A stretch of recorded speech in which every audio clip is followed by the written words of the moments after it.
Doctor فرحت ہاشمی صاحبہ کے مستند بیانات سننے کے لیے ہمارے چینل قرآنک پلس کو سبسکرائب کریں۔ یہاں قرآن و حدیث کی روشنی میں حقیقی رہنمائی اور روحانی ترقی کے خزانے ملیں گے۔ ابھی جڑیں اور دین کو گہرائی سے سمجھیں۔ السلام علیکم ورحمۃ اللہ وبرکاتہ، نحمدہ ونصلی علی رسولہ الکریم، اما بعد فاعوذ باللہ من الشیطان الرجیم، بسم اللہ الرحمن الرحیم، رب اشرح لی صدری ویسر لی امری واحلل عقدۃ من لسانی یفقہوا قولی۔ اے لوگو جو ایمان لائے ہو، تم پر روزہ رکھنا فرض کیا گیا ہے جس طرح تم سے پہلے لوگوں پر فرض کیا گیا تھا، تاکہ تم متقی بن جاؤ۔ گنتی کے چند دن ہیں، پھر جو کوئی تم میں سے بیمار ہو یا سفر پر ہو تو دوسرے دنوں سے تعداد پوری کر لیں، اور جو لوگ مشکل سے روزہ رکھنے کی طاقت رکھتے ہیں وہ ایک مسکین کا کھانا فدیے میں دے دیں۔ بس جو کوئی خوشی سے نیکی کرے تو وہ اسی کے لیے بہتر ہے، اور یہ کہ تم روزہ رکھو یہ تمہارے حق میں بہتر ہے اگر تم علم رکھتے ہو۔ روزہ ایک عبادت ہے، اور عبادت بندوں پر اللہ کا حق ہے۔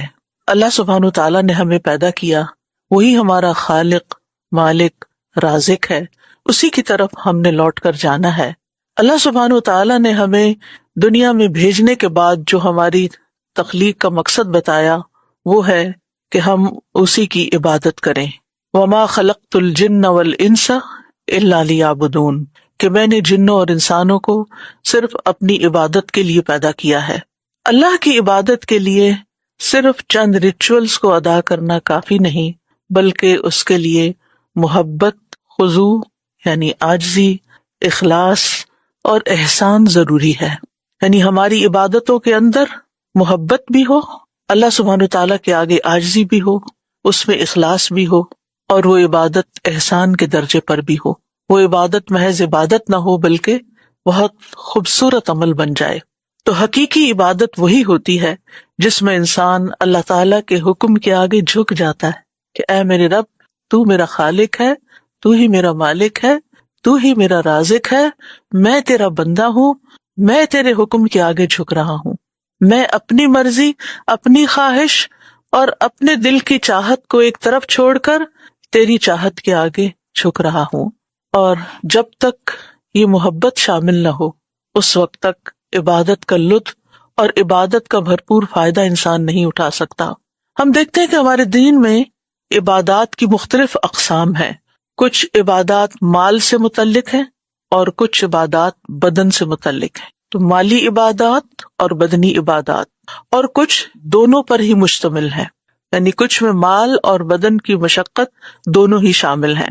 کچھ عبادات ایسی ہیں جن میں انسان کو صرف اللہ کے حکم کے آگے رک جانا ہوتا ہے، کچھ کرنا نہیں ہوتا، بس جہاں ہمیں سٹاپ لگایا گیا وہاں ہم رک جائیں۔ کہیں پر امتحان میں اللہ کی رضا پر راضی ہو جانا ہی عبادت ہوتا ہے، کسی آزمائش کے وقت، کسی تکلیف کے وقت، کسی دکھ درد کے وقت شکوہ نہ کرنا، پریشان نہ ہونا، اللہ کی رضا کے آگے اپنے آپ کو جھکا دینا، یہ بھی عبادت ہوتا ہے۔ کچھ لوگوں کے لیے مال خرچ کرنا مشکل ہوتا ہے، لیکن کچھ کے لیے مال خرچ کرنا آسان ہے لیکن جسمانی مشقت مشکل ہوتی ہے۔ کچھ لوگ اس کے برعکس ہوتے ہیں۔ کچھ لوگوں کے لیے اپنی پسندیدہ چیز، اپنا پسندیدہ کام چھوڑنا مشکل ہوتا ہے، اور کچھ لوگوں کے لیے یہ بہت آسان ہوتا ہے۔ اسی وجہ سے آپ دیکھتے ہیں کہ اللہ سبحانہ وتعالیٰ نے مختلف طرح کی عبادات رکھی ہیں تاکہ سبھی کا امتحان ہو جائے۔ یعنی ہمیں جو چیزیں آسان لگتی ہیں وہ بھی ہم کر لیں، اور جو چیزیں ہمیں مشکل لگتی ہیں وہ بھی ہم کریں، کیونکہ عبادت کی اصل اطاعت ہے۔ عبادت میں اصل کام اللہ کی بات ماننا ہے، اللہ سبحانہ وتعالیٰ کے حکم کے آگے سر جھکانا ہے۔ انہی عبادات میں سے ایک عبادت روزہ رکھنا ہے، اور روزہ کیا ہے؟ اپنے پسندیدہ کاموں سے رک جانا۔ روزہ اسلام کی بنیادی عبادات میں سے ہے۔ صحیح بخاری اور مسلم میں آتا ہے، مشہور حدیث ہے، بنی الاسلام علی خمس، اسلام کی بنیاد 5 چیزوں پر ہے۔ شہادت اللہ الہ الا اللہ وان محمد الرسول اللہ، واقام الصلاۃ، وایتاء الزکوٰۃ، وحج البیت وصوم رمضان، اس بات کی گواہی دینا کہ اللہ کے سوا کوئی معبود نہیں اور یقیناً محمد صلی اللہ علیہ وسلم اللہ کے رسول ہیں، نماز قائم کرنا، زکوٰۃ ادا کرنا، حج ادا کرنا اور رمضان کے روزے رکھنا۔ تو رمضان کے روزے، پورے مہینے کے روزے اللہ تعالیٰ نے ہم پر فرض کیے ہیں۔ سورۃ البقرہ میں اللہ سبحانہ وتعالیٰ نے اہل ایمان کو بہت سے احکامات دیے ہیں، جن میں سے ایک حکم روزے سے متعلق ہے۔ اس میں روزے کی فرضیت، روزے کے اوقات، مریض اور مسافر کے لیے روزے کی رخصت، روزوں کا فدیہ اور رمضان کے مہینے کی فضیلت، دعا کی اہمیت اور اعتکاف کے مسائل سبھی کو چند آیتوں میں بیان کر دیا ہے۔ یعنی روزے سے متعلق جتنی بھی چیزیں ہیں وہ ان آیات میں بیان ہو گئی ہیں، باقی تفصیلات ہمیں فقہ کی کتابوں میں ملتی ہیں، احادیث سے ملتی ہیں۔ روزے کی فرضیت کا جب حکم دیا گیا تو اللہ سبحانہ وتعالیٰ نے یا ایھا الذین آمنوا کہہ کے پکارا۔ اللہ سبحانہ وتعالیٰ نے قرآن مجید میں مختلف لوگوں کو مختلف طرح سے پکارا ہے۔ اللہ تعالیٰ نے یا بنی اسرائیل کہہ کے بنی اسرائیل کو پکارا، یا اہل الکتاب کہہ کے اہل کتاب کو، یہود و نصارہ کو پکارا، یا ایھا الناس کہہ کے تمام انسانوں کو پکارا۔ اسی طرح انبیاء کو بھی یا نوح، یا ابراہیم، یا موسیٰ، اور رسول اللہ صلی اللہ علیہ وسلم کو یا ایھا الرسول کہہ کے پکارا، اور ہم سب کو یا ایھا الذین آمنوا کہہ کے پکارا۔ اور یہ کتنا خوبصورت ٹائٹل ہے کہ ہمارا ذکر ایمان کے ساتھ ہوا ہے۔ یا ایھا الذین آمنوا، اے لوگو جو ایمان لے آئے ہو، جو مان گئے ہو، جنہوں نے اللہ سبحانہ وتعالیٰ اور اس کے رسول اور ان کی طرف سے آنے والی تعلیمات پہ لبیک کہہ دیا ہے، جنہوں نے اپنے آپ کو اللہ کے آگے جھکا دیا ہے۔ اور پھر جب کوئی حکم خاص ہوتا ہے تو اس کے لیے پکار بھی خاص ہوتی ہے، اس لیے یا ایھا الذین آمنوا کہہ کے یہاں پر اللہ سبحانہ وتعالیٰ نے ہماری توجہ اس اہم حکم کی طرف مبذول کی ہے۔ ابن مسعود کہتے ہیں جب آپ کو اللہ یا ایھا الذین آمنوا کہہ کے پکارے، یا آپ اللہ تعالیٰ کو یا ایھا الذین آمنوا فرماتے ہوئے سنیں تو اپنے کانوں کو اس حکم کی طرف لگا دیں، توجہ کریں، اس کو غور سے سنیں، کیونکہ یا تو وہ کوئی خیر کا کام ہوگا، کوئی نیکی کا کام ہوگا، تمہارے فائدے کا کام ہوگا جس کا اللہ تعالیٰ تمہیں حکم دے رہا ہوگا، یا پھر وہ کوئی ایسا کام ہوگا جس سے اللہ تعالیٰ تمہیں منع فرما رہا ہوگا۔ تو دونوں صورتوں میں اللہ تعالیٰ کی پکار کے آگے جھک جانا ہی عبادت ہے، یہی بندگی ہے۔ تو یا ایھا الذین آمنوا، اے لوگو جو ایمان لائے ہو، کتب علیکم الصیام، تم پر روزے فرض کر دیے گئے ہیں۔ کتبہ کا معنی ہوتا ہے کتبہ سے لکھ دینا، اور لکھی ہوئی چیز جو ہوتی ہے وہ ایک پکی بات ہوتی ہے، ایک ہوتی ہے زبان سے کہی بھی، اور ایک ہوتی ہے زبان سے کہنے کے ساتھ ساتھ لکھ کر کسی کو کچھ دینا۔ تو کتبہ یعنی تمہارے لیے لکھ دیا گیا، مراد ہے تم پر فرض کر دیا گیا، اور فرض کرنے والا کون ہے؟ اللہ رب العزت۔ اللہ سبحانہ وتعالیٰ نے تم پر فرض کیا ہے کیا؟ الصیام۔ الصیام جو ہے یہ صام یصوم کا مصدر ہے، جیسے قام یقوم کا مصدر قیام، تو صام یصوم کا مصدر صیام۔ یہ صوم کی جمع نہیں ہے، کیونکہ بہت سے لوگ اس کو مغالطے میں صوم کی جمع سمجھتے ہیں۔ صوم بھی مصدر ہے اور صیام بھی مصدر ہے، مراد ہے روزہ رکھنا۔ صوم اصل میں کہتے ہیں کسی بھی کام سے رک جانا، چاہے کھانا پینا ہو یا بات چیت کرنی ہو یا چلنا پھرنا ہو۔ اسی لیے گھوڑا چلنے سے یا چارہ کھانے سے رکا ہوا ہو تو اس کو فرس صائم کہتے ہیں۔ فرس صائم، جو گھوڑا چلے نہ، چلنے میں مشکل کرے، چارہ ڈالے تو کھائے نہ، رکا ہوا ہو۔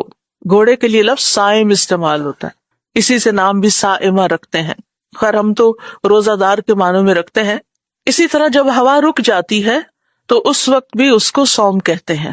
اسی طرح خاموشی کو بھی صوم کہتے ہیں، یعنی انسان جب بولنے سے رک جاتا ہے۔ اور اسی لیے اللہ سبحانہ وتعالیٰ نے مریم علیہ السلام کو یہ حکم دیا تھا کہ جب لوگ تم سے اس بچے کے بارے میں، عیسیٰ علیہ السلام کے بارے میں سوال کریں کہ بچہ کہاں سے آیا، کیونکہ تم تو شادی شدہ بھی نہیں، تو اس وقت تم کیا کہنا؟ انی نذرت للرحمن صوما، میں نے رحمان کے لیے روزے کی نظر مانی۔ اور ان کی شریعت میں چپ کا روزہ بھی ہوتا تھا۔ فلن اکلم اليوم انسیا، آج میں کسی انسان سے بات نہیں کر سکتی کیونکہ میں روزے سے ہوں۔ جو تم خاموش رہو گی تو مسئلہ حل ہو جائے گا.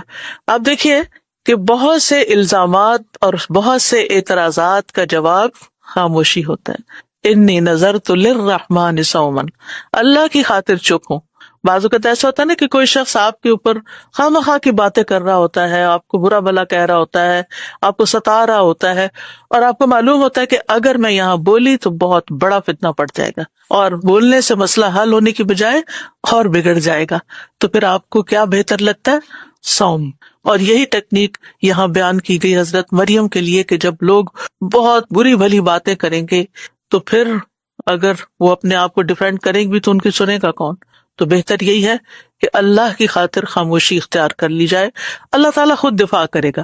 اور ایسا ہی ہوتا ہے کہ جب انسان اللہ کی خاطر چپ ہو جاتا ہے، صبر کر لیتا ہے، تو اللہ سبحانہ وتعالیٰ کسی اور کو بلوا دیتا ہے، کوئی اور آپ کے حق میں اٹھ جاتا ہے اور کوئی اور آپ کا دفاع کرنے لگتا ہے. یہ تو اللہ کا کام ہے جب آپ اللہ کے لیے خاموشی اختیار کرتے ہیں. للرحمن صوما. تو یہاں پر مریم علیہ السلام نے گفتگو سے خاموش رہنے کی نظر مان لی تھی، لیکن ہماری شریعت میں اب یہ روزہ نہیں ہوتا، یعنی خاموشی کا روزہ نہیں ہے. ادروائز اگر کوئی خاموش رہنا چاہے تو خاموشی پسندیدہ چیز ہے فضول باتیں کرنے سے. لیکن یہاں جو رمضان کے روزے ہیں ان میں روزہ کہتے ہیں مفطرات، یعنی جو چیزیں روزے کو توڑنے والی ہیں ان سے رکنا ایک نیت کے ساتھ، یعنی نیت اور ارادے کے ساتھ صبح صادق سے سورج غروب ہونے تک، صبح صادق سے سورج غروب ہونے تک کھانے پینے اور جماع سے رکنے کا نام صوم ہے. اللہ سبحانہ تعالیٰ نے مسلمانوں پر رمضان کے مہینے کے روزے شعبان 2 ہجری میں فرض کیے تھے. اس سے پہلے روزہ اس طریقے پر فرض نہیں تھا. نبی صلی اللہ علیہ وسلم نے رمضان کے روزوں کو اسلام کے 5 ارکان میں سے ایک رکن شمار کیا ہے. روزے کی جو فرضیت ہے یہ بھی بتدریج ہوئی ہے، سٹیپ بائی سٹیپ. سب سے پہلے مسلمانوں کو ہر مہینے میں 3 دن روزے رکھنے کا حکم تھا، اور اسی طرح عاشورہ کا روزہ. پھر اس کے بعد جب یہ روزے فرض ہو گئے، یعنی رمضان کا مہینہ پورا اس کام کے لیے منتخب کر لیا گیا، تو پھر اس مہینے کے روزے فرض کر دیے گئے اور وہ منسوخ کر دیے گئے. لیکن پھر بھی رعایت رکھی گئی ابتدا میں، اور وہ رعایت کیا تھی کہ جو لوگ روزے کو برداشت کرنے کی طاقت رکھتے ہوں، پھر اگر روزہ نہ رکھنا چاہے تو ہر روزے کے بدلے مسکین کو کھانا کھلا دے. اور بعد میں دوسرا حکم نازل ہوا اور یہ عام رعایت منسوخ ہو گئی، لیکن مسافر اور جو بیمار ہے یا حاملہ ہے، ایسی خواتین جو دودھ پلا رہی ہوں یا حمل کے زمانے سے گزر رہی ہوں، یا وہ لوگ جو انتہائی بوڑھے ہو چکے ہوں یا ایسی بیماری کا شکار ہو چکے ہوں کہ جن میں روزہ نقصان دے سکتا ہو، تو ان کے لیے یہ حکم پھر بھی باقی رہا کہ وہ روزہ رکھنے کی بجائے اس کے بدلے میں فدیہ ادا کر دیں. اور اگر کوئی ایسا مریض ہے کہ جو رمضان میں روزہ وقتی طور پر نہیں رکھ سکتا لیکن بعد میں وہ صحت مند ہو جاتا ہے، تو اس کے لیے کیا حکم ہے کہ وہ اپنے روزوں کی قضا دے دے.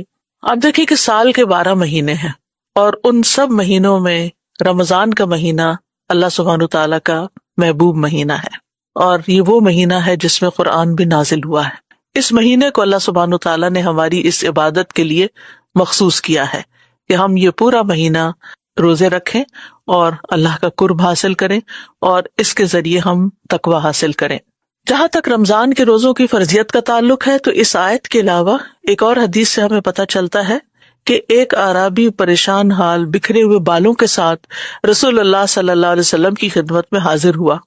اس نے پوچھا کہ یا رسول اللہ صلی اللہ علیہ وسلم، مجھے آگاہ کیجئے کہ اللہ نے مجھ پر کتنی نمازیں فرض کی ہیں؟ آپ نے فرمایا 5 نمازیں، اور یہ بات ہے کہ تم اپنی خوشی سے جتنے چاہو نفل ادا کرو. پھر اس نے کہا مجھے بتائیے کہ اللہ نے مجھ پر روزے کتنے فرض کیے ہیں؟ آپ نے کیٹیگوریکلی فرمایا رمضان کے مہینے کے. ہاں، یہ اور بات ہے کہ تم اپنی خوشی سے کچھ اور روزے رکھ لو، یعنی نفلی روزے رکھ لو. پھر اس نے پوچھا اور بتائیے اللہ نے مجھ پر زکوٰۃ کس طرح فرض کی ہے؟ تو آپ نے اسے پھر اس کی تفصیل بتائی، اور پھر ظاہر ہے کہ زکوٰۃ کے علاوہ صدقات بھی ہوتے ہیں. تو اس اعرابی نے کہا اس ذات کی قسم جس نے آپ کو عزت دی ہے، نہ میں اس میں سے جو اللہ نے مجھ پر فرض کیا ہے کچھ بڑھاؤں گا اور نہ ہی اس میں سے کچھ گھٹاؤں گا. نہ میں اس پہ زیادہ کروں گا نہ میں اس سے کم کروں گا۔ اس پر رسول اللہ صلی اللہ علیہ وسلم نے فرمایا اگر اس نے سچ کہا تو یہ فلاح پا گیا، اور فرمایا اگر سچ کہا تو جنت میں جائے گا۔ یعنی جو انسان صحیح طریقے سے اپنے ان فرائض کو پورا کر لیتا ہے تو وہ اللہ تعالیٰ کی رضا کا مستحق ہو جاتا ہے اور اس کے لیے جنت کا وعدہ ہے۔ اب یہاں پر یہ فرمایا گیا کہ یا ایھا الذین آمنوا کتب علیکم الصیام، تم پر روزے رکھنا فرض کیا گیا۔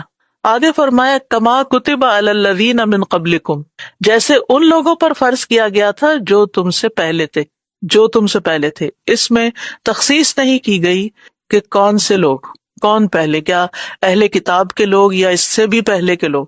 تو حقیقت یہ ہے کہ یہ جو اسلام کی بنیادی تعلیمات ہے، یہ 5 بیسک پلرز جو ہیں، یہ ابتدا سے ہی ہیں، یعنی شہادتین، توحید اور رسالت کے اوپر ایمان لانے کا حکم جو ہے، یہ ہر پیغمبر کی بنیادی دعوت کا ایک اصول رہا ہے۔ ہر نبی نے آ کر لوگوں کو ایک اللہ کی عبادت کی طرف بلایا، لا الہ الا اللہ، اور پھر رسالت میں جو بھی اس وقت کا رسول ہوتا تھا اس پر ایمان لانا فرض ہوتا تھا۔ جب دین مکمل ہو گیا اور آخری نبی رسول اللہ صلی اللہ علیہ وسلم تشریف لائے تو پھر لا الہ الا اللہ محمد الرسول اللہ کہہ کے قیامت تک اسلام میں داخل ہونے کا طریقہ بتا دیا گیا۔ جب تک کوئی یہ دونوں حصے نہیں پڑھتا ہے مسلمان نہیں کہلاتا۔ اگر کوئی یہ کہے کہ میں لا الہ الا اللہ کہتا ہوں لیکن محمد الرسول اللہ نہیں مانتا تو وہ مسلمان شمار نہیں ہوگا۔ اگر وہ روزے بھی رکھے، نمازیں بھی پڑھے، تو اس کی کوئی عبادت قبول نہیں جب تک وہ محمد الرسول اللہ نہ کہے۔ یہ ایمان لانا ضروری، یہ بنیادی عقائد میں سے ہے۔ پھر اس کے بعد آپ دیکھیے کہ جہاں تک نماز کا تعلق ہے تو نماز بھی ابتدا سے ہی چلی آ رہی ہے، اور اس میں ہم دیکھتے ہیں کہ حضرت اسماعیل کے بارے میں آتا ہے کان یأمر اہلہ بالصلاۃ والزکوٰۃ، کہ وہ اپنے گھر والوں کو نماز اور زکوٰۃ کا بھی حکم دیتے تھے۔ تو اس سے یہ پتہ چلتا ہے کہ نماز بھی تھی اور زکوٰۃ بھی تھی۔ اور ابراہیم علیہ السلام نے جو اللہ سبحانہ وتعالیٰ کا گھر تعمیر کیا اور اللہ تعالیٰ نے ان کو حکم دیا کہ وَأَذِّن فِي النَّاسِ بِالْحَجِّ، کہ لوگوں کو حج کے لیے بلائیے، تو اس سے یہ پتہ چلتا ہے کہ اس سے پہلے بھی خانہ کعبہ موجود تھا، کیونکہ انہی بنیادوں پر اس کو اٹھایا گیا تھا۔ اور اس کے بعد باضابطہ حج ہوا، اور تمام انبیاء کے بارے میں آتا ہے کہ وہ اس گھر کی زیارت کرتے رہے، اور مسجد خیف کے بارے میں بھی آتا ہے کہ وہاں بھی بہت سے انبیاء نے نماز ادا کی۔ تو اس سے پتہ چلتا ہے کہ یہ عبادت صرف ہم پر فرض نہیں ہوئی بلکہ پچھلی امتوں پر بھی فرض رہی ہے، اور یہ بنیادی عبادتوں میں سے بھی ہے۔ لیکن اب سوال یہ پیدا ہوتا ہے کہ کیا ہمارا روزہ حکم، وقت اور مدت کے اعتبار سے انہی کی طرح ہے یا صرف حکم میں مماثلت ہے؟ تو بات یہ ہے کہ حکم میں مماثلت، یعنی جیسا ان کو حکم دیا گیا تھا کہ روزے رکھو، ایسے ہی ہمیں بھی حکم دیا گیا۔ باقی جو فقہی تفصیلات ہوتی ہیں، فروعات ہوتی ہیں، وہ ہر شریعت میں اپنی اپنی ہوتی ہیں۔ ایک حدیث اس بات کی بہت اچھی طرح وضاحت کرتی ہے کہ پچھلی امتوں میں عبادات کے اعتبار سے کیا تعلیمات تھیں۔ نبی صلی اللہ علیہ وسلم نے فرمایا، مسند احمد کی روایت ہے، یحییٰ علیہ السلام نے بیت المقدس میں بنی اسرائیل کو جمع کیا، حتیٰ کہ جب مسجد بھر گئی تو وہ ایک ٹیلے پر بیٹھ گئے، بس اللہ کی حمد و ثنا بیان کی اور فرمایا بے شک اللہ عز و جل نے مجھے 5 باتوں کے متعلق حکم دیا ہے کہ میں خود بھی ان پر عمل کروں اور تمہیں بھی ان پر عمل کرنے کا حکم دوں۔ ان میں سے سب سے پہلی چیز یہ ہے کہ تم صرف اللہ کی عبادت کرو اور اس کے ساتھ کسی کو شریک نہ ٹھہراؤ۔ اب یہ یحییٰ علیہ السلام اپنی قوم کو کہہ رہے ہیں۔ دوسری چیز، میں تمہیں نماز کا حکم دیتا ہوں۔ تیسری چیز، میں تمہیں روزوں کا حکم دیتا ہوں۔ یہاں بھی آپ دیکھیے کہ یحییٰ علیہ السلام کے دور میں بھی روزے تھے، کیونکہ اس کی مثال اس شخص کی سی ہے جو بھری محفل میں مسک کی ایک شیشی لے کر آئے اور سب کو اس مسک کی مہک کا احساس ہو، اور اللہ کے نزدیک روزہ دار کے منہ کی بو مسک کی مہک سے بھی زیادہ عمدہ ہوتی ہے۔ اب یہ ہمارے ہاں بھی یہ حدیث موجود ہے، اور یہی بات یحییٰ علیہ السلام بھی فرما رہے ہیں اپنی قوم کو۔ نمبر 4، میں تمہیں صدقہ کرنے کا حکم دیتا ہوں، اور نمبر 5، میں تمہیں کثرت کے ساتھ اللہ عز و جل کا ذکر کرنے کا حکم دیتا ہوں۔ اب یہ ہے کہ کیا اتنا ہی کافی نہیں تھا؟ یا ایھا الذین آمنوا کتب علیکم الصیام لعلکم تتقون، اتنا بھی کہہ دیا جاتا، لیکن یہ کیوں کہا گیا کما کتب علی الذین من قبلکم؟ ایسے ہی فرض ہے جیسے تم سے پہلی امتوں پر فرض تھا۔ یعنی یہ ایک سوال پیدا ہوتا ہے نا کہ پچھلی امتوں کا ذکر کیوں کیا گیا؟ تو بعض علماء کہتے ہیں کہ اس امت کو شوق دلانا مقصود تھا کہ وہ پچھلے لوگ یہ نیکی کرتے رہے، تم پیچھے نہ رہ جانا، تم بھی اس نیکی میں برابر کے شریک ہو، کیونکہ ان شریعتوں اور احکام میں یہ حکم موجود تھا اور یہ ہماری شریعت میں بھی موجود ہے۔ اور پھر یہ ہے کہ یہ کوئی ایسی چیز نہیں کہ جو بوجھل ہو، یعنی ایک احساس ہوتا ہے نا جب روزے کا سنتا ہے انسان کہ پورا مہینہ دن میں کچھ نہیں کھانا پینا، کیونکہ ہمیں سب سے زیادہ مرغوب چیز جو ہے وہ کھانا پینا ہی ہوتا ہے، اور دن میں کئی بار کھانا۔ پہلے تو ہوتا تھا صبح شام لوگ کھاتے تھے، پھر دوپہر کا ایڈ ہوا اور اب تو 6 دفعہ کھانے کا فلسفہ شروع ہو گیا۔ تو بہرحال جو کہ کھانے سے رکنا واقعی ایک بہت بڑا جہاد بن نفس ہے، اس لیے یہاں پر امت کو شوق دلایا گیا کہ یہ کوئی مشکل کام نہیں ہے یا ایسا کام نہیں جو تم پہلی دفعہ کرو گے، بلکہ یہ تو شروع سے ہوتا چلا آیا ہے، اور اس سے اس عبادت کی اہمیت مقصود ہے۔ جب بھی کسی کو کہا جاتا ہے کہ تم یہ کام کر لو، تم سے پہلے فلاں اور فلاں اور فلاں بھی یہ کر چکا ہے، تو انسان کے اندر آتا ہے اچھا اوروں نے بھی کیا ہوا ہے تو میں کیوں پیچھے رہوں، مجھے بھی کرنا ہے، یعنی اس سے ایک شوق بڑھتا ہے۔ اور ویسے بھی یہ ہے کہ ہر امت کے نیک صالح متقی لوگوں کا یہ طریقہ کار رہا ہے کہ وہ تقویٰ کے لیے، اللہ کی عبادت کے لیے روزے کا طریقہ اختیار کرتے رہے۔ اور پھر روزے کا مقصد بتا دیا گیا کہ روزہ تم پر فرض کیوں کیا جا رہا ہے، لعلکم تتقون، اس لیے تاکہ تم متقی بن جاؤ، تمہارے اندر تقویٰ پیدا ہو۔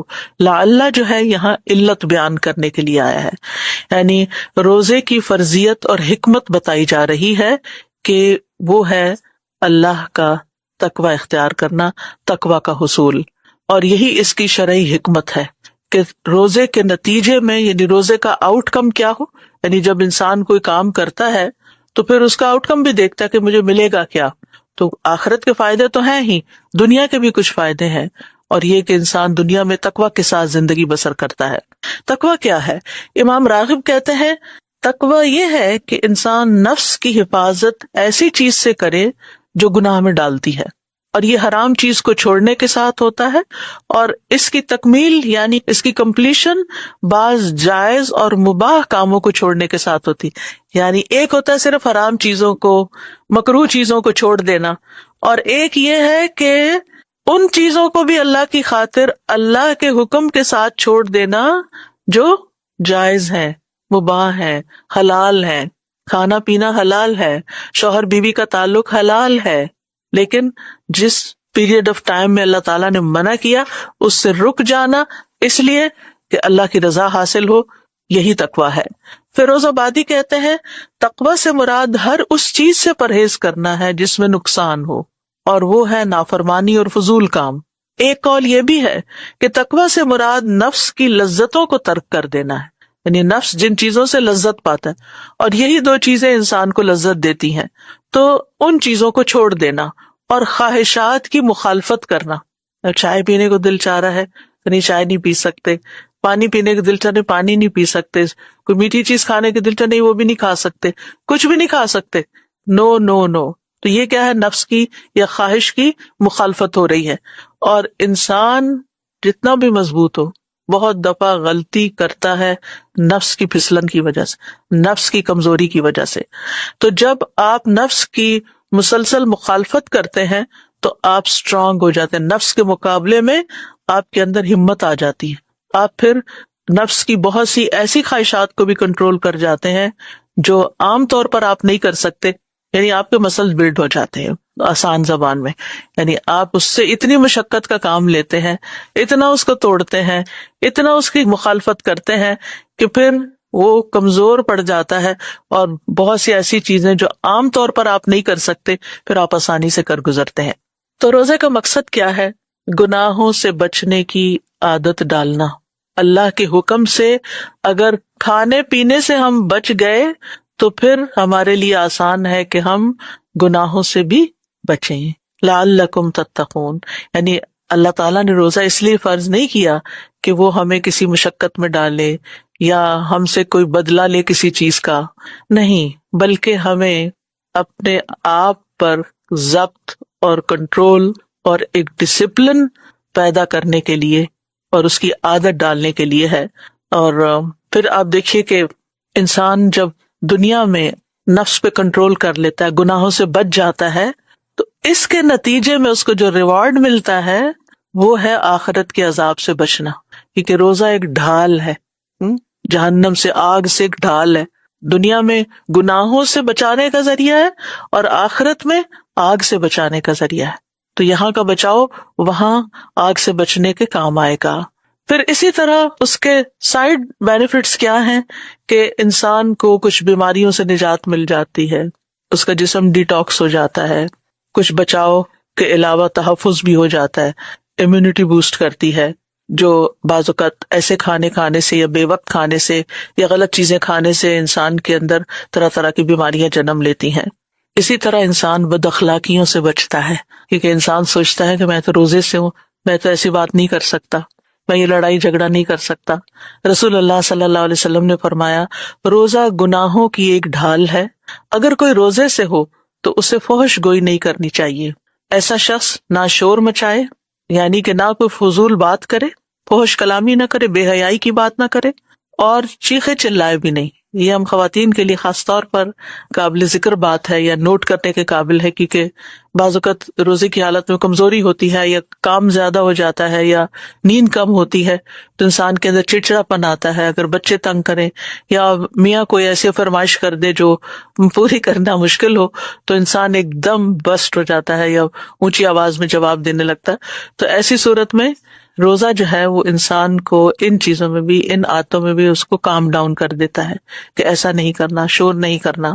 فرمایا اگر کوئی شخص اس کو گالی دے یا لڑنا چاہے تو اس کا جواب صرف یہ ہو کہ میں ایک روزہ دار آدمی ہوں، میں روزے سے ہوں، میں لڑائی نہیں کر سکتا۔ تو اس سے آپ دیکھیے کہ انشاءاللہ کتنی عادتوں کی اصلاح ہو جائے گی۔ پورے 1 مہینے تک ایک تربیتی کورس چل رہا ہے، ایک ٹریننگ پیریڈ چل رہا ہے، جس کی وجہ سے انسان اپنے آپ کو ڈسپلن کر لیتا ہے۔ رسول اللہ صلی اللہ علیہ وسلم نے فرمایا، روزہ صرف کھانا پینا چھوڑنے کا نام نہیں، بلکہ روزہ تو ہر لغو اور رفث، یعنی ہر بے فائدہ، بےہودہ کام اور جنسی خواہشات پر مبنی حرکات اور کلام سے بچنے کا نام ہے۔ لہٰذا اگر کوئی تمہیں دوران روزہ گالی دے یا جہالت کی باتیں کرے، فضول باتیں کرے، تو اس سے کہہ دو کہ میں تو روزہ دار ہوں۔ تو روزہ ہمارے اندر تقویٰ پیدا کرتا ہے۔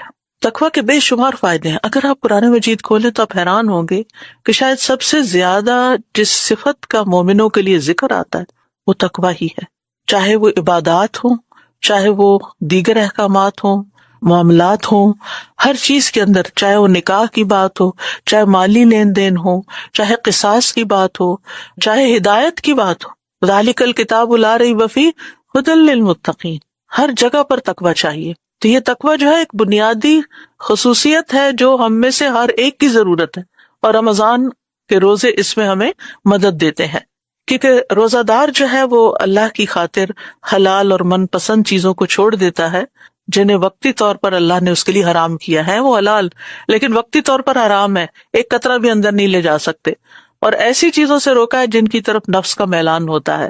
تو انسان صرف اللہ کی رضا کے لیے، اس کا قرب پانے کے لیے، اس کے چہرے کی چاہت میں کہ اس کا دیدار نصیب ہو، انسان ان چیزوں سے رک جاتا ہے۔ پسندیدہ سے پسندیدہ ترین چیز آپ کے سامنے ہو کھانے کی، اور کوئی بھی آپ کو دیکھنے والا نہ ہو، آپ صرف اور صرف اللہ کی خاطر اس کو دیکھنا بھی گوارا نہیں کرتے، ایک طرف رکھ دیتے ہیں کہ نہیں میں تو روزے سے ہوں۔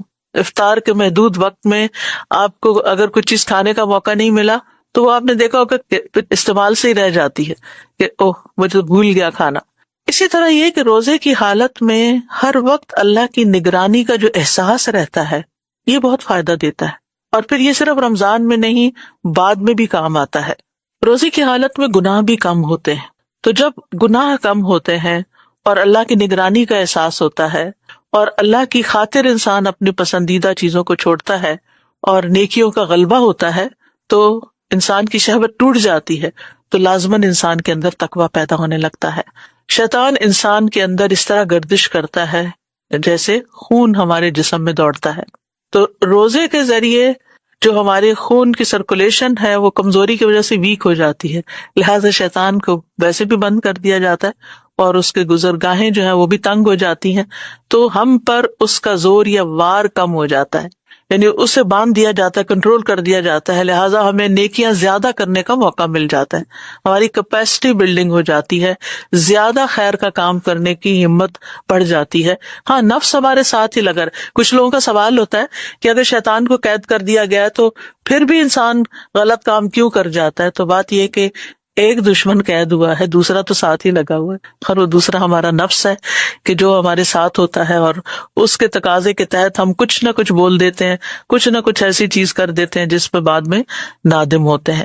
اور اگر تقویٰ مقصود نہ ہو تو روزہ صرف فاقہ رہ جاتا ہے، تو صرف بھوک پیاس کاٹنا رہ جاتا ہے۔ اس لیے ایک لفظ کوئی اسٹکی نوٹ خوبصورت سا لے کے اس کے اوپر لکھ کے صرف لفظ تقویٰ لکھ دیں اور اپنے کچن میں لگا لیں جہاں آپ کو لازمن جانا ہی جانا ہے، اور اس کے علاوہ بھی جہاں آپ کی زیادہ نظر پڑتی ہے کہ یہ میرا گول ہے اس مہینے کا، مجھے یہ اچیو کرنا ہے، مجھے اللہ تعالیٰ کی نافرمانی کے کاموں سے بچنا ہے، اپنی بری عادات سے چھٹکارا حاصل کرنا ہے۔ ہم میں سے سب لوگ اپنی اپنی کمزوریوں کو جانتے ہوتے ہیں، اپنی غلطیوں کو پہچانتے ہیں کہ ہم کہاں کہاں غلطی خرابی کر جاتے ہیں۔ تو ایسی صورت میں ان چیزوں کو نوٹ کر کے کہ ان سے میں نے نجات حاصل کرنی ہے۔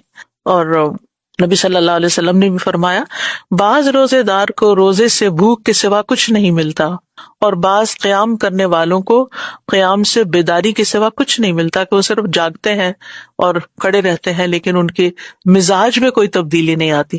تو رمضان اصل میں تبدیلی کا مہینہ ہے۔ آپ دیکھیے کہ ہماری ساری عادتوں میں تبدیلی آئے گی، ہمارے سونے جاگنے کے پیٹرن بدلیں گے، ہمارے کھانے پینے کے طریقے بدلیں گے، ہماری نمازیں اور ہمارے صدقہ خیرات اور بہت ساری چیزیں عام روٹین سے ہٹ کر ہوگی، یعنی پوری زندگی ایک طرح سے گھوم جاتی ہے، بدل جاتی ہے۔ اگر اتنی بڑی تبدیلی جو آپ سے کروائی جا رہی ہے اس کے بعد بھی ہم نہ بدلے تو پھر ہم نے کیا حاصل کیا، ہم نے کیا کمایا؟ تو ہم نے اپنے اندر تبدیلی کا عزم پیدا کرنا ہے کہ ہمیں بدلنا ہے، ہم بدلیں گے انشاءاللہ، اور ہم اللہ تعالیٰ سے دعا بھی کریں گے کہ ہم رمضان سے پہلے جس حال میں تھے رمضان کے بعد اس سے کہیں بہتر حال میں ہو، جسمانی صحت کے لحاظ سے بھی، ایمانی صحت کے لحاظ سے، تقویٰ کے لحاظ سے، اخلاق کے اعتبار سے، اور باقی بھی بہت ساری چیزوں میں۔ تو اس آیت سے ہم دیکھتے ہیں کہ نمبر ایک، روزے کی اہمیت اور فضیلت پتہ چلتی ہے، اور حدیث سے بھی ہمیں پتہ چلتا ہے کہ روزہ جو ہے یہ اسلام کی ایک مضبوط رسی ہے، یعنی جس کو انسان پکڑ لے تو اپنے دین میں مضبوط ہو جاتا ہے۔ برائے ابن عازب کہتے ہیں، ایک مرتبہ ہم لوگ رسول اللہ صلی اللہ علیہ وسلم کے پاس بیٹھے ہوئے تھے، آپ پوچھنے لگے اسلام کی کون سی رسی سب سے زیادہ مضبوط ہے؟ صحابہ نے عرض کیا نماز، آپ نے فرمایا بہت خوب۔ اس کے بعد کون سی؟ صحابہ نے عرض کیا زکوٰۃ، آپ نے فرمایا بہت خوب۔ اس کے بعد کون سی؟ صحابہ نے عرض کیا رمضان کے مہینے کے روزے، آپ نے فرمایا بہت خوب۔ تو یہ ایک مضبوط رسی ہے اسلام کی جسے ہمیں مضبوطی سے پکڑنا ہے۔ اسی طرح آپ صلی اللہ علیہ وسلم نے فرمایا، اللہ عز و جل اس شخص کو جس کا اسلام میں کوئی حصہ ہو اس کی طرح نہیں کرے گا جس کا کوئی حصہ نہ ہو۔ اور اسلام کا حصہ تین چیزیں ہیں، نماز، روزہ اور زکوٰۃ۔ حج تو کوئی کرتا ہے نا، لیکن یہ تین چیزیں، اور ان میں سے بھی پھر بعض لوگ زکوٰۃ نہیں دے پاتے، اسی لیے دونوں کو کمبائن بھی کیا گیا، نماز روزہ کر لو۔ غریب سے غریب شخص بھی یہ دو کام ضرور کر سکتا ہے۔ ابو امامہ کہتے ہیں کہ رسول اللہ صلی اللہ علیہ وسلم سے پوچھا گیا کون سا عمل افضل ہے؟ آپ نے فرمایا اپنے اوپر روزے کو لازم کر لو، کیونکہ روزے جیسا کوئی عمل نہیں، یعنی اس میں ساری عبادات شامل ہو جاتی ہیں۔ پھر آپ اگر روزہ رکھتے ہیں اور روزہ رکھ کے آپ نماز بھی پڑھتے ہیں، آپ قرآن بھی پڑھتے ہیں، آپ ذکر بھی کرتے ہیں، آپ صدقہ خیرات بھی کرتے ہیں، آپ بہت سی چیزوں سے جن سے روکا گیا ان سے رکتے بھی ہیں، یعنی ایک روزے کے ساتھ اور بہت ساری نیکیاں اس میں اکٹھی ہو جاتی ہیں، شامل ہو جاتی ہیں۔ پھر اسی طرح روزے کو مومن کا قلعہ کہا گیا ہے، یعنی جس طرح فورٹ ہوتا ہے اور اس میں انسان آ جاتا ہے تو محفوظ ہو جاتا ہے۔ فرمایا روزہ ڈھال ہے اور یہ مومن کے قلعوں میں سے ایک قلعہ ہے، یعنی جو اس کی حفاظت کرتا ہے۔ ایک اور حدیث میں آتا ہے مسند احمد کی، آپ نے فرمایا بے شک روزہ تو ایک ڈھال ہے جس کے ذریعے بندہ جہنم سے اپنا بچاؤ کرتا ہے۔ یعنی آپ اگر روزہ رکھے ہوئے ہوں اور کوئی کمزوری محسوس ہو یا تھکاوٹ محسوس ہو یا کسی بھی قسم کی کوئی تکلیف محسوس کریں تو فوراً خیال کریں کہ یہ میرے لیے جہنم سے بچاؤ کا ایک ذریعہ ہے۔ اور جہنم کی آگ آپ کو معلوم ہے کہ انہا لإحدى الکبر، بہت بڑی بلاؤں میں سے ہے جہنم. کل میں بچوں کے ساتھ بات کر رہی تھی تو بتا رہی تھی کہ جہنم کی ڈیپتھ کتنی ہے، کہ وہ ایک پتھر جو جہنم میں پھینکا گیا 70 سال کے بعد جہنم کی تہہ میں پہنچا. ایک پتھر گرتے ہوئے شاید 1 سیکنڈ لگتا ہو اس چھت سے، اگر آپ نیچے گرائیں تو کتنی گہری ہوگی، کتنی گہری ہوگی، اور پھر وہاں سے نکلنا بھی ناممکن. تو کتنی ہی چیزیں ایسی ہیں کہ جو نافرمانی کے کام ہے، جو انسان کو اس آگ کی طرف لے جاتے ہیں. روزہ جو ہے اس آگ کو بجھانے کا کام دیتا ہے اور اس سے بچاؤ کا کام دیتا ہے. تو اس لیے اس کا یہ فائدہ بھی ہمیشہ ذہن میں رہے. پھر اسی طرح روزے کا اجر اللہ کے ذمے ہے. اللہ سبحانہ وتعالیٰ نے اس کو خاص امپورٹنس دی ہے کہ ابن آدم کا ہر نیک عمل خود اسی کے لیے ہے سوائے روزے کے، کیونکہ وہ خاص میرے لیے ہے، میں ہی اس کا بدلہ دوں گا. ویسے تو ہر چیز کا بدلہ اللہ تعالیٰ ہی دے گا، لیکن جس طرح انسان روزے کی حالت میں ریاکاری سے بچتا ہے اور ایک لانگسٹ عبادت ہوتی. آپ دیکھیں کہ جب آپ زکوٰۃ دیتے ہیں کچھ تو تھوڑی دیر میں آپ دے کے فارغ، آپ نے نماز پڑھی آدھے گھنٹے میں فارغ، لیکن روزہ تو کئی گھنٹوں پر مشتمل ہوتا ہے، اور پھر یہ کہ مسلسل آپ اس کیفیت سے گزر رہے ہوتے ہیں. تو یہ آپ کے لیے اللہ سبحانہ وتعالیٰ کے ہاں سے خاص انعام اور خاص اجر پانے کا ذریعہ بن جاتا ہے. اور اس میں ایک وجہ یہ ہے کہ چونکہ روزہ نفس کی لذات کو توڑتا ہے، نفس کی لذات سے روکتا ہے، تو اس لیے خاص اللہ کے لیے ہو جاتا ہے. یعنی انسان اللہ کی بات مان کر اپنے نفس کی بات کو پیچھے کر دیتا ہے. اور پھر یہ ہے کہ یہ ایک راز ہے بندے اور اللہ کے بیچ میں. آپ نے کہیں چھپ کے کچھ کھا پی لیا، کسی کو کیا خبر. وہ کہتے ہیں نا حل لک سر، کیا تمہارا کوئی ایسا چھپا ہوا عمل ہے جو صرف تمہیں اور تمہارے رب کو پتا ہو، کسی اور کو پتا نہ ہو؟ تو وہ روزہ ہی ہو سکتا ہے، کیونکہ باقی اعمال تو لوگوں کے سامنے کرنے پڑ جاتے ہیں. صدقہ خیرات بھی آپ کسی کو دیں گے تو اس کے ہاتھ میں دیں گے، یا کچھ بھی کریں گے تو دوسرے کو پتا چل جائے گا، یا کوئی اور دیکھ لے گا. نماز پڑھیں گے، کہیں بھی چھپ کے پڑھ رہے ہیں، اچانک ہی کوئی اندر داخل ہو جاتا ہے تو پتا چل جاتا ہے دوسرے کو کہ بندہ نماز پڑھ رہا ہے. لیکن روزے کا اگر آپ نے خاموشی سے رکھ لیا تو کسی کو بھی نہیں پتا چلے گا، الا یہ کہ کوئی آپ سے پوچھے کہ آپ یہ کھا کیوں نہیں رہے. پھر اللہ تعالیٰ نے ایک اور تسلی بھی دی، ایام معدودات، گنے چنے چند دن ہیں. مشکل لگ رہا ہے، 30 days ہیں، لیکن گنتے گنتے جلد ختم بھی ہو جائیں گے. پہلے روزے سے کاؤنٹ ڈاؤن شروع ہو جاتا ہے اور پتہ ہی نہیں چلتا، اور پھر جب ختم ہوتے روزے تو پھر دل چاہتا ہے کہ کاش سارا سال ہی روزے رہتے. تو کبھی روزوں کے آتے ہوئے آپ کو کوئی گھبراہٹ پریشانی ہو تو جانے والی کیفیت کو یاد کر لیا کرے کہ جاتے ہوئے میری دعا کیا ہوتی ہے اور میری خواہش اور تمنا کیا ہوتی ہے. تو وہ اللہ تعالیٰ مجھے موقع دے رہا ہے، میں شروع سے ہی اس سے فائدہ اٹھاؤں. اور معدودات جو ہیں یہ یعنی کہ کئی سال اور مہینے نہیں ہیں، بلکہ یہ ایام معدودات ہیں، چند دن ہیں گنے ہوئے. اور اس طرح یہ ہے کہ اللہ تعالیٰ کی حکمت اور اللہ تعالیٰ کی رحمت دونوں ہی یہاں پر اکٹھی ہو گئی ہیں. فمن کان منکم مریضا، اب رخصت کا پہلو بھی آ گیا. یعنی پہلے فرضیت کی بات کی گئی، اب کس کس کو چھٹی مل سکتی ہے. فمن کان منکم مریضا، تو تم میں سے جو کوئی بیمار ہو، تو پہلی رخصت بیمار کے لیے ہے کہ بیماری کی وجہ سے او علی سفر، یا سفر کی وجہ سے اگر کوئی روزے نہیں رکھ سکتا تو پھر وہ کیا کرے، وہ پھر بعد میں اپنی گنتی پوری کر لے. بیماری کون سی بیماری؟ کیونکہ ہر شخص کسی نہ کسی بیماری میں مبتلا ہے. آج کے دور میں تو بیماریوں میں بہت اضافہ ہو چکا ہے. یہاں مراد وہ بیماری ہے جو روزے کی حالت میں زیادہ بڑھ جائے یا روزے سے اس بیماری کو نقصان پہنچے، یعنی انسان کا نقصان ہو جائے، اس کی جان یا اس کے کسی عضو کے اندر کوئی زیادہ مشکل آ جائے. یہ اس لیے میں تھوڑا الیبوریٹ کرنا چاہتی ہوں کہ عام طور پر لوگ بعض اوقات سر درد کو بیماری بنا لیتے ہیں، اور بعض لوگ بڑی سے بڑی بیماری کو بھی بیماری نہیں سمجھتے، روزہ رکھ بیٹھتے اور پھر بے ہوش ہوتے ہیں. تو اس میں اعتدال کا راستہ ضروری ہے. یعنی کرائیٹیریا کیا ہے؟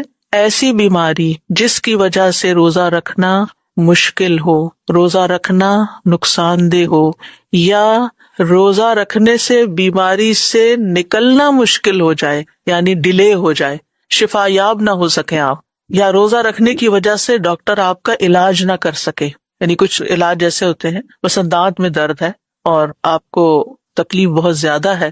ویسے تو اس سے مراد یہ نہیں کہ آپ اپنے دانت صاف کرانے چلے جائیں روزے کی حالت میں، نہیں. اگر کوئی ایسی تکلیف آ گئی ہے کہ اب اس میں کچھ تھوڑا سا سرجیکل ایلیمنٹ بھی شامل ہو گیا ہے یا کچھ اور اس میں آپ کو اندیشہ ہے کہ پانی اندر چلا جائے گا یا آپ روزہ رکھنے سے آپ کو تکلیف بڑھ جائے گی یا نقصان دہ ہو سکتا، تو اس صورت میں روزہ چھوڑا جا سکتا ہے. لیکن یہ نہیں کہ تھوڑا بہت، کیونکہ روزے میں سب کے دانت سینسیٹیو ہو جاتے ہیں، یعنی یہ کوئی ان یوزول بات نہیں ہے، یہ روزے کی ایک علامات میں سے ہے. تو ایسی چھوٹی چھوٹی چیزوں میں روزہ نہیں چھوڑا جا سکتا. ہاں اگر کوئی آپ کو ایسی بیماری ہے، مثلاً کوئی انفیکشن شدید ہو گیا ہے جس کو اگر ٹائملی ٹریٹ نہ کیا گیا تو وہ بہت ڈینجرس ہو سکتا ہے، اور اس کے لیے آپ کو ہر 4 گھنٹے کے بعد ڈوز لینی ہے اور آپ چھوڑ نہیں سکتے اس کو، تو ایسی صورت میں روزہ چھوڑ سکتے ہیں آپ. لیکن اگر آپ کوئی ایسی دوا لیں جو صبح شام لے کر کام چل جائے، کوئی آلٹرنیٹ موجود ہو، تو اس میں پھر دوسرا اختیار کر لیں. پھر دوبارہ دہرائی دیتی ہوں کہ بیماری کون سی؟ جو روزے کی وجہ سے زیادہ ہو جائے، یعنی روزہ رکھنے سے بیماری بڑھ جائے، روزے کی وجہ سے شفا یابی میں تاخیر ہو جائے، شفا ڈیلے ہو جائے، یا روزہ رکھ کے کوئی بیماری پیدا ہو جائے. بعض اوقات یہ ہوتا ہے نا، کچھ لوگوں کو ایسا شدید السر ہوتا ہے کہ اگر وہ روزہ رکھ لے تو وہ اور زیادہ بڑھ جائے گا، کئی اور بیماریاں بھی ہو سکتی. لیکن روزے کی تلخی تو ہر شخص کسی نہ کسی درجے میں محسوس کرتا ہی ہے. تو اگر بیماری بڑھے نہیں ہے، بیمار لیکن اتنی ہی رہتی ہے، روزہ رکھے یا نہ رکھے ایک ہی حساب ہے، تو روزہ رکھنا بہتر ہے، بلکہ روزہ رکھنا چاہیے. اسی طرح اگر ہلکا سا زکام ہو گیا، فلو ہو گیا، سر درد ہو گیا ہے، یا جسم کے کسی اور حصے میں درد ہو گیا، گھٹنوں کا درد ہو گیا، تو اس میں روزہ رکھنا فائدہ دے گا، نقصان نہیں دیتا. اسی طرح یہ ہے کہ ایسا شخص جو روزے میں شدید مشقت کا شکار ہو جاتا ہے، یعنی کچھ لوگوں کے لیے ان کی جسمانی ساخت ایسی ہوتی ہے کہ اگر وہ روزہ رکھ لیں تو کسی کام کے قابل نہیں رہتے اور خطرے کے قریب چلے جاتے ہیں. تو ایسی صورت میں یعنی ان کے لیے مستحب ہے اگر وہ روزہ رکھ لیں یہ سوچ کے کہ اگر بہت زیادہ حالت خراب ہو گئی تو میں روزہ پھر کھول لوں گا، یعنی پھر وہ توڑنے میں نہیں آئے گا بلکہ وہ اس مشروط نیت کے ساتھ ہی روزہ رکھیں گے. تو ایسی صورت میں بھی اگر کوئی شخص سمجھتا ہے کہ مجھے نقصان نہیں ہوتا لیکن میں بہت زیادہ ایگزاسٹ ہو جاتا ہوں، تو روزہ رکھنا جو ہے یہ بہتر ہے، کیونکہ لا عدل لہ، روزے جیسی کوئی اور چیز ہے نہیں. لیکن اگر کوئی بیمار ہے اور اس کی بیماری بڑھ گئی تو ایسی صورت میں پھر روزہ رکھنا حرام بھی ہے، یعنی اپنے آپ کو نقصان دینے کی ہمیں اجازت نہیں ہے. پھر بوڑھے شخص کے لیے بھی رخصت ہے، لیکن سب بوڑھے ایک جیسے نہیں ہوتے. کچھ لوگ اچھی خاصی ایج کے ہوتے ہیں لیکن روزہ ان کو کچھ بھی نہیں کہتا. میری والدہ محترمہ ماشاءاللہ 78 ایئرس کی تھی جب وہ فوت ہوئی، اور جس ہفتے میں وہ فوت ہوئی اس ہفتے انہوں نے ایام 20 کے روزے اس شک میں تھی کہ پتہ نہیں داخل ہو گئے یا نہیں، ایک دن پہلے سے ہی رکھ لیا. اور ہر مہینے اسی طرح گرمی ہو سردی ہو انہوں نے یہ روزے رکھنے ہی رکھنے. پھر سوموار کا روزہ رکھ لیا، پھر جمعرات کا رکھ لیا. تو اب کوئی کہے کہ وہ کیا ایجڈ نہیں تھی، ایجڈ تھی، لیکن پھر بات یہی ہے کہ کچھ لوگ جوانی میں بھی ہمت کم رکھتے ہیں اور کچھ بڑھاپے میں بھی ہمت کے مالک ہوتے ہیں. تو ہمیں اپنی کیپیسٹی بلڈ کرنی ہے، نیکی کے کاموں کے لیے اپنی ہمت بڑھانی ہے، ایک دوسرے کو موٹیویٹ کرنا ہے، ایک دوسرے کو ایسی ٹپس دینی ہے جس سے مشکل کام آسان ہو جائے، یعنی کرنے کے طریقے بتانے ہیں. اسی طرح یہ ہے کہ حیض و نفاس والی خاتون جو ہے وہ بھی روزہ نہیں رکھے گی. دودھ پلانے والی کے لیے رخصت ہے اگر بچہ اتنا چھوٹا ہے کہ وہ صرف دودھ پر ہے. دیکھیے کچھ عرصے کے بعد، جیسے 4 مہینوں کے بعد ویننگ پیریڈ شروع ہو جاتا ہے، یا 6 مہینے کے بعد، اور ماں اس کو دوسری غذا بھی ساتھ دے سکتی ہے، اور اگر بچہ تھوڑا کم دودھ پی لیتا ہے تو کوئی اتنے نقصان کی بات نہیں. لیکن اگر 2 مہینے کا بچہ ہے یا 3 مہینے کا بچہ اور وہ صرف دودھ ہی لے رہا ہے، اس کو منع ہے، نہ وہ پانی لے رہا نہ کچھ اور فارمولا لے رہا ہے، تو ایسی صورت میں اگر ماں اس کو اپنا دودھ نہیں دیتی اور فارمولا پہ لگا دیتی ہے کہ میں نے تو روزے رکھنے ہیں، تو یہ کوئی نیکی کا کام نہیں ہے. آپ روزے چھوڑ سکتے ہیں اور بعد میں ان کو دوبارہ رکھ لیں. او علی سفرن، یا آپ سفر کر رہے ہیں، اور سفر بھی ضروری سفر، یہ نہیں کہ انسان رمضان میں ہالیڈیز کا پروگرام بنا لے اور خواہ مخواہ کا سفر اختیار کر لے، یہ نہیں ہونا چاہیے. بلکہ ضرورت کے تحت اگر سفر کر رہے ہیں، مثلاً آپ عمرے پہ جا رہے ہیں یا کسی کی فوتگی ہو گئی ہے، تو آپ کو جانا ضروری ہے. اب یعنی ایسے طریقے سے کہ جس میں روزے کا رکھنا جو ہے وہ ناممکن ہے، کہ آپ کی سحری افطاری کا کوئی انتظام نہیں ہے، سفر لمبا. آج کل تو پھر سفر مختصر ہو گئے ہیں، لیکن اب بھی یہ کہ بعض اوقات فلائٹس بہت لمبی ہوتی ہیں. اگر آپ کو یہاں سے ڈائریکٹ آسٹریلیا جانا ہو تو آپ کو 20-22 گھنٹے کی فلائٹ چاہیے، تو اس میں ڈی ہائیڈریشن ہو جاتی ہے. تو بعض لوگ تو برداشت کر جاتے ہیں لیکن بعض لوگ برداشت نہیں کر سکتے. تو ہر کوئی اپنے حساب سے دیکھ سکتا ہے. یعنی سفر میں آپ اپنی کیپیسٹی دیکھیں، رکھ سکتے ہیں تو بہت اچھا ہے، اور اگر نہیں رکھ سکتے تو کوئی حرج نہیں ہے، بعد میں اس کو پورا کر لیں. یعنی روزہ رکھنا افضل ہے کب؟ جب روزہ رکھ کے کوئی مشقت نہ ہو، چاہے آپ سفر کر رہے ہیں. اور اگر ایسی مشقت نہیں کہ جو مقیم کو ہوتی ہے، جیسے گھر میں مشقت ہو رہی ہے روزہ رکھ کے، ایسے ہی سفر میں ہے، تو پھر روزہ رکھنا ہی بہتر ہے. لیکن اگر کوئی چھوڑنا چاہتا ہے پھر بھی تو سفر کی وجہ سے چھوڑ بھی سکتا ہے. نبی صلی اللہ علیہ وسلم سفر میں روزہ رکھا کرتے تھے، اور اس میں ہم دیکھتے ہیں کہ ابو درداء کہتے ہیں ہم نبی صلی اللہ علیہ وسلم کے ساتھ ایک انتہائی گم دن میں سفر کر رہے تھے، نہیں کوئی ہوا نہیں چل رہی تھی، اور وہ گم سا دن ہوتا ہے نا جس نہ دھوپ صحیح نکلتی ہے اور نہ ہی ٹھنڈک ہوتی ہے، تو گرمی کی سختی سے لوگ اپنے سروں پہ ہاتھ رکھے ہوئے تھے۔ نبی صلی اللہ علیہ وسلم اور ابن رواحہ کے سوا کوئی شخص روزے سے نہیں تھا، لیکن آپ نے اس وقت بھی روزہ رکھا ہوا تھا، جس سے کیا پتا چلتا ہے کہ اگر بڑی مشقت نہ ہو تو روزہ رکھ لینا چاہیے، اور یہاں تو آپ نے مشقت کے باوجود رکھا ہوا تھا، کیونکہ روزہ رکھنے سے ذمہ داری جلدی ادا ہو جاتی، بعد میں رکھنا اور زیادہ مشکل ہو جاتا ہے، قضا رکھنا جو ہوتا ہے۔ اور پھر اسی طرح افضل اس وقت ہے، یعنی روزہ چھوڑنا افضل اس وقت ہے کہ جب پرمشقت سفر ہو، مشکل سفر ہو۔ رسول اللہ صلی اللہ علیہ وسلم ایک سفر میں تھے، آپ نے ایک ہجوم دیکھا، لوگوں کی بھیڑ ہے کہ ایک شخص پہ لوگوں نے سایہ کیا ہوا ہے۔ آپ نے پوچھا کیا بات ہے؟ لوگوں نے کہا ایک روزہ دار ہے یہاں۔ آپ نے فرمایا سفر میں روزہ رکھنا نیکی نہیں ہے، تو آپ صلی اللہ علیہ وسلم نے سفر میں روزہ رکھنے کو نیکی شمار نہیں کیا، کیونکہ بعض اوقات ایسا ہوتا ہے کہ کافی مشقت ہوتی ہے اور ہم دوسروں کے اوپر بوجھ بن رہے ہوتے ہیں، لیکن ہم سوچتے نہیں ہم روزہ رکھیں گے، تو روزہ رکھ کے دوسروں کو مشکل میں ڈال دینا یہ کوئی نیکی کا کام نہیں ہے۔ ایسے میں جو لوگ روزہ نہ رکھیں اور دوسروں کی خدمت میں لگے رہیں وہ افضل ہے بنسبت اس کے کہ جو روزہ رکھ کے بس بیٹھے رہیں۔ اور سفر کی کچھ حالتیں ایسی ہیں کہ جن میں روزہ چھوڑنا ہی فرض ہے، آپ کو چھوڑنا ہی چاہیے۔ رسول اللہ صلی اللہ علیہ وسلم فتح مکہ کے سال مکہ کی طرف روانہ ہوئے، آپ نے روزہ رکھا، یہاں تک کہ قراء الغمیم جگہ پر آپ پہنچے تو آپ کے ساتھ اور لوگوں نے بھی روزہ رکھا ہوا تھا۔ آپ سے کہا گیا کہ لوگوں پر روزہ بہت بھاری ہو گیا ہے، مشکل میں پڑ گئے، اور وہ آپ کے فعل کے منتظر ہیں کہ آپ کیا کرتے ہیں۔ تو آپ نے عصر کے بعد، دیکھیے تھوڑا سا ٹائم رہ گیا تھا، عصر کے بعد پانی کا پیالہ منگوایا اور پی لیا لوگوں کے سامنے، لوگ دیکھ رہے تھے، بعض نے افطار کر لیا، بعض نے نہیں کیا، بعض نے ہم جیسے نے سوچا ہوگا کہ اب تھوڑا تو ٹائم ہے، سارا دن کاٹ لیا تو یہ بھی پورا کر لو۔ جب یہ خبر رسول اللہ صلی اللہ علیہ وسلم کو پہنچی کہ کچھ لوگوں نے پھر بھی روزہ نہیں چھوڑا، یعنی کھولا نہیں، تو آپ نے فرمایا یہ لوگ نافرمان ہیں، یعنی نبی صلی اللہ علیہ وسلم نے اگر کھولیا تو آپ ان سے زیادہ نیک تو نہیں ہو سکتے۔ تو کسی حرام کام کو کرنا یا فرض کام کو چھوڑ دینا یہ نافرمانی ہوتی ہے، اور یہاں پر نبی صلی اللہ علیہ وسلم نے ایک کام یعنی روزہ کھولا تھا تو چاہیے تھا کہ سب دیکھ کر ویسا ہی عمل کر لیتے۔ اب یہ ہے کہ اگر کوئی بیمار ہے یا مسافر ہے تو پھر کیا کرے؟ فَعِدَّةٌ مِّنْ أَيَّامٍ أُخَرَ، دوسرے دنوں سے گنتی پوری کر لے، یعنی قضا رکھنا ضروری ہے سوائے ان بیماروں کے جو دائمی مریض ہوں، کبھی ٹھیک ہی نہ ہو، پھر وہ فدیہ دیں گے۔ تو اب یہ ہے کہ جتنے دن آپ کا روزہ چھوٹے گا، جیسے پیریڈز والی خواتین ہیں یا کوئی وقتی بیماری آ گئی ہے، کوئی سفر آ گیا ہے، 2 دن روزہ چھوڑ دیا آپ نے، تو جو ہی رمضان ختم ہو جائے تو اس وقت آپ روزہ رکھ کر اپنی گنتی پوری کریں، اور دائمی بیمار جو ہیں وہ قضا کی بجائے رمضان میں ہی فدیہ دے دیں۔ پھر اسی طرح حائضہ عورت جو ہے وہ روزہ تو قضا کرے گی لیکن نماز کی قضا نہیں ہوگی، جن اس کی جو نمازیں چھوٹتی ہیں وہ نہیں۔ اور یہ بھی یاد رکھیے کہ اگلے سال کے روزوں کے آنے سے پہلے پچھلے روزے پورے کر لینے چاہیے، الا یہ کہ بہت زیادہ چھوٹے میں ہوں۔ ابو سلمہ کہتی ہیں میں نے عائشہ رضی اللہ تعالیٰ عنہا کو فرماتے ہوئے سنا کہ مجھ پر رمضان کے فوت شدہ روزے ہوتے تھے اور میں شعبان کے مہینے کے علاوہ قضا نہیں کر سکتی تھی۔ یحییٰ کہتے ہیں جو راوی ہیں کہ نبی صلی اللہ علیہ وسلم کی خدمت میں مشغول ہونے کی وجہ سے انہیں قضا کا وقت نہیں ملتا تھا۔ پھر فرمایا وَعَلَى الَّذِينَ يُطِيقُونَهُ فِدْيَةٌ طَعَامُ مِسْكِينٍ، اور وہ لوگ جو اس کی طاقت رکھتے ہوں وہ ایک مسکین کے کھانے کا فدیہ دے دیں۔ یہ جو آیت ہے اس کے 2 معنی کیے گئے، ٹھیک ہے۔ ایک یہ کہ یہ آیت منسوخ ہو چکی ہے کیونکہ بعد میں دوسرا حکم آگے آ گیا کہ اب فدیہ نہیں، اب روزہ ہی رکھنا ہوگا۔ وہ کہتے ہیں کہ ابتداء میں مسلمانوں کو رعایت دی گئی تھی کہ چاہے تو روزہ رکھ لیں چاہے تو فدیہ دے دیں، آپشن تھی آپ کے پاس، کیونکہ ابھی شروع تھا، کچھ لوگ اپنے آپ کو ڈسپلن نہیں کر پا رہے تھے تو رخصت دے دی گئی۔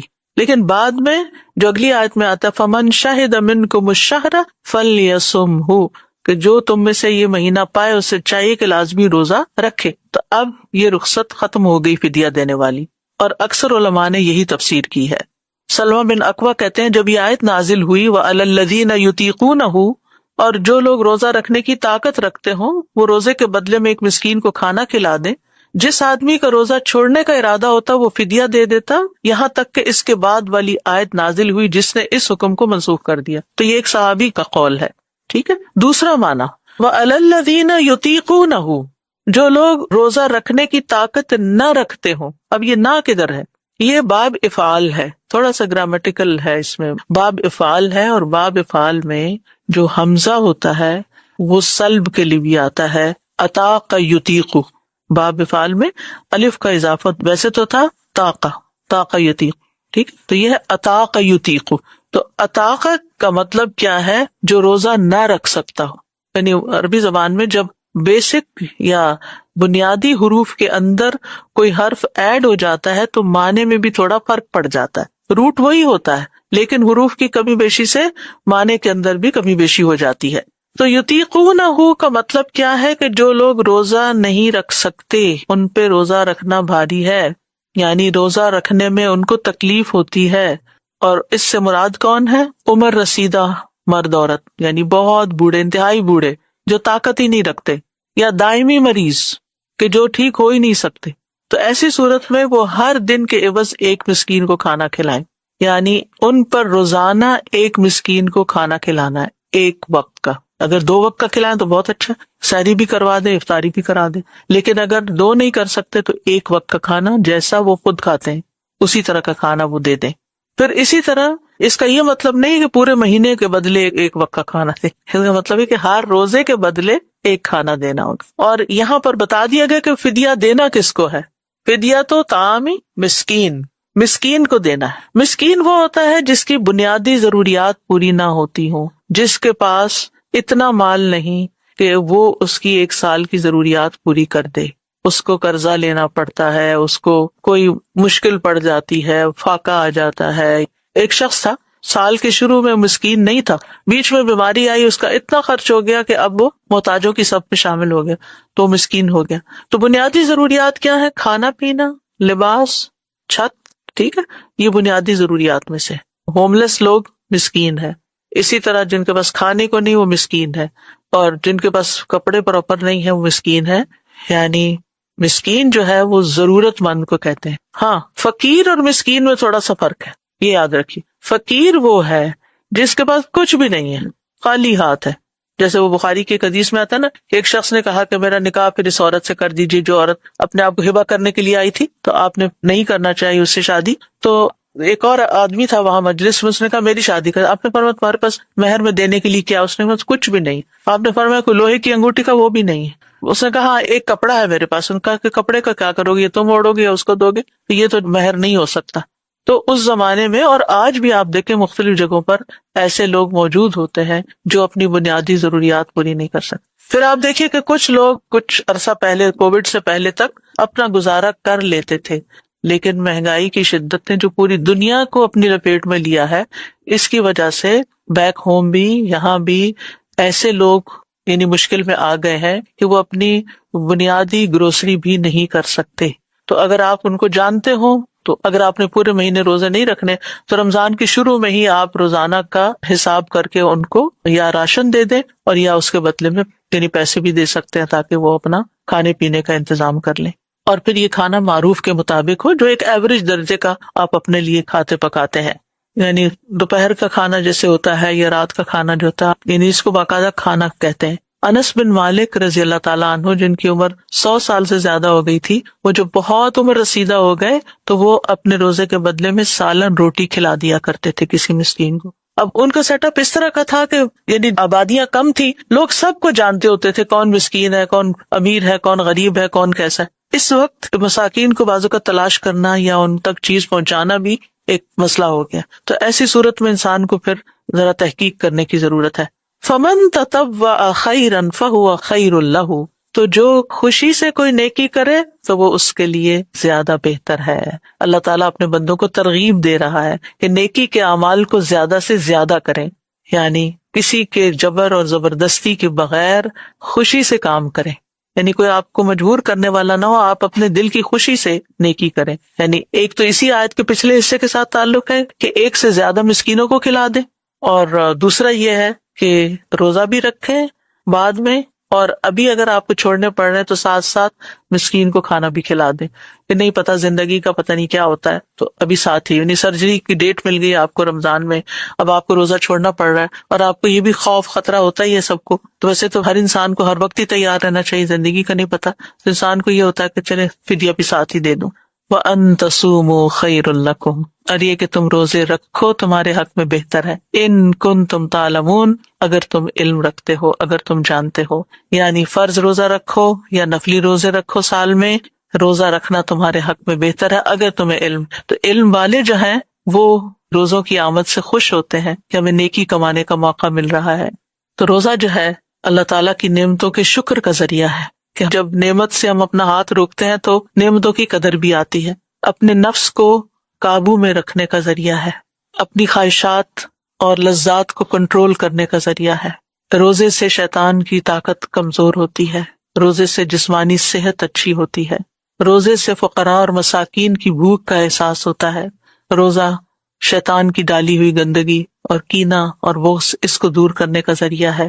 رسول اللہ صلی اللہ علیہ وسلم نے فرمایا، صبر کے مہینے یعنی رمضان کے روزے اور ہر مہینے کے 3 روزے رکھنا ایسا ہی ہے جیسے کوئی ہمیشہ روزے رکھے، اور اس سے سینے کا کینہ دور ہو جاتا ہے، دل کی گھٹن، دل کی بیماریاں، ڈپریشن، یہ بھی دور ہوتے ہیں اس سے۔ ابو ذر کہتے ہیں میں نے پوچھا سینے کے کینے سے کیا مراد ہے؟ فرمایا شیطانی گندگی، شیطان جو ہمارے دل پہ وسوسے ڈالتا ہے اور ہمیں پریشان رکھتا ہے اور ہمیں ڈی موٹیویٹ کرتا ہے اور بے چین رکھتا ہے، تو یہ روزے رمضان کے روزے رکھنے کے بعد ہر مہینے کے 3 روزے اس تکلیف کو دور کر دیتے ہیں۔ دنیاوی فائدوں کے علاوہ آخرت کے فائدے بھی ہیں۔ روزے کی حالت میں اگر کوئی فوت ہو جاتا ہے تو رسول اللہ صلی اللہ علیہ وسلم نے فرمایا جو شخص اللہ کی رضا کے لیے 1 دن روزہ رکھے اور اسی پر اس کا اختتام ہو جائے تو وہ جنت میں داخل ہوگا۔ روزہ قبر میں بھی مومن کی حفاظت کرتا ہے، جب مومن کو قبر میں لٹایا جاتا ہے، نماز اس کے سرانے آ جاتی ہے، روزہ اس کے دائیں طرف آ جاتا ہے، زکوٰۃ اس کے بائیں طرف آ جاتی ہے، اور دیگر نیک کام صدقہ خیرات وغیرہ اور لوگوں سے اچھائی کرنا اس کے پاؤں کی طرف آ جاتا ہے، تو پھر کسی طرف سے بھی اس پر عذاب نہیں آ سکتا۔ قیامت کے دن بھی روزہ سفارش کرے گا۔ تو اللہ تعالیٰ سے دعا ہے کہ اللہ تعالیٰ ہمیں بہترین طریقے سے روزہ رکھنے کی توفیق عطا فرمائے، اللہ سبحانہ وتعالیٰ ہمیں عمل کی توفیق عطا فرمائے۔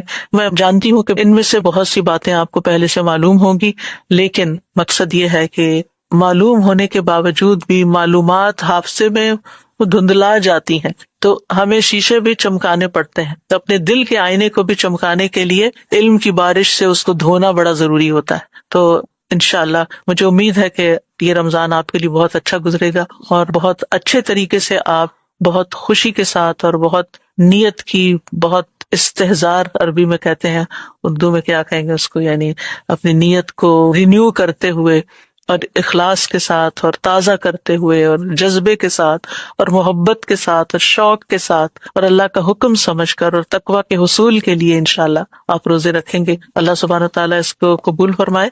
انشاءاللہ کل پارٹ 2 ہے رمضان کی، انہی آیات کی بھی جو باقی تفسیر رہتی ہے، اور اس کے بعد انشاءاللہ ٹیوزڈے کو پھر ہم جو رمضان کا خاص پروگرام اس دفعہ کا ہے رمضان اور دعائیں، جس کا ٹاپک ہے قریب مجیب، کہ اللہ تعالیٰ قریب بھی ہے اور دعا قبول بھی کرتا ہے، تو دعا کے بارے میں 3 دن ہم بات کریں گے کہ دعا کی فضیلت کیا ہے، اہمیت کیا ہے، مانگنے کے آداب کیا ہیں، قبولیت کے اوقات کیا ہیں۔ تو قرآن و سنت میں دعا سے متعلق جو باتیں کی گئی، کوشش یہ کی گئی ہے کہ ان سب کو ایک جگہ اکٹھا کیا جائے، اور پھر انشاءاللہ جمعے سے پہلے دن کے 12 بجے انشاءاللہ ہمارا رمضان کا دعاؤں کا سلسلہ شروع ہو جائے گا، جس میں دعائیں یاد بھی کروائی جائیں گی زبانی، اور اس کے علاوہ دعاؤں کو ایکسپلین بھی